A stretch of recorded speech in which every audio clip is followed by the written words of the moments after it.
26শে March সকালবেলা ready হয়ে এই যে স্কুলে চলে যাচ্ছি। যদিও স্কুল বন্ধ, কিন্তু মাঝে আমরা কিন্তু 2-1বার স্কুলে গিয়েছিও। হ্যালো এভরিওয়ান, শুরু করছি একটা নতুন ভিডিও। আশা করি ভিডিওটি সবার অনেক বেশি ভালো লাগবে। আর যদি ভালো লাগে তাহলে অবশ্যই একটা লাইক, কমেন্ট, শেয়ার দিয়ে পাশে থাকবেন। পুরো ভিডিওটা জুড়ে আছি আমি লিপি।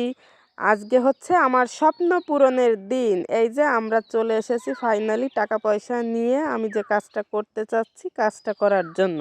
সাথে ছিল আমার রাজা বাবু, আমার ছোট বোন আর হচ্ছে আমার বর সাহেব। প্ল্যান ছিল যে আমার বর সাহেব একাই আসবে, কিন্তু সে স্কুল থেকে আসার পর বলছে চলো তোমাকেও নিয়ে যাই। আর আমি দেখলাম আমার ছোট বোনটা একা একা আছে, তাই ওকেও আমি সঙ্গে করে নিয়ে আসলাম।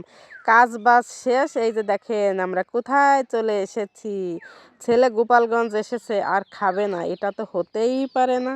আর আমার বর সাহেবও বারবার বলছিল ছোট দিদিকে নিয়ে কোথাও যাওয়া হয় না, কিছু খাওয়াও হয় না, চলো আজকে ওদের দুজনকে খাওয়াই নিয়ে আসি। দুজন বলেছি এই কারণে, আমি ছিলাম একাদশী আর আমার বর সাহেব ছিল না, সেও খাবে, কিন্তু মেইন উদ্দেশ্য ছিল ওরা।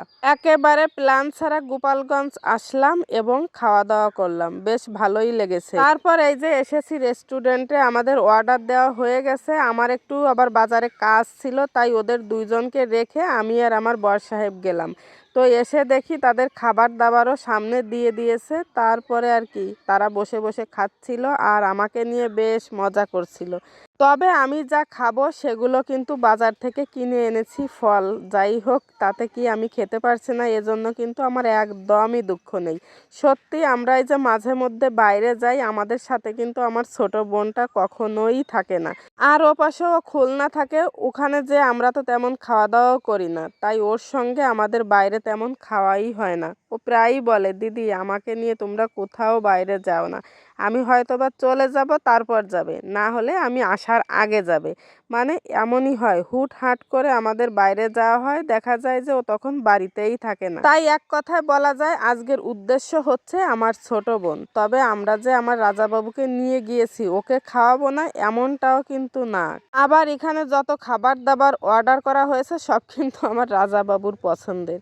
যাই হোক, আমাদের খাওয়া দাওয়া শেষ। তারপরে হচ্ছে এই যে আমি আর আমার মেঝো বোন যেহেতু এগুলো কিছুই খাবো না, তাই আমাদের জন্য পেয়ারা, তরমুজ এগুলো কিনা হয়েছে। আর এই যে দেখেন আমরা মধু মধু কিনছি।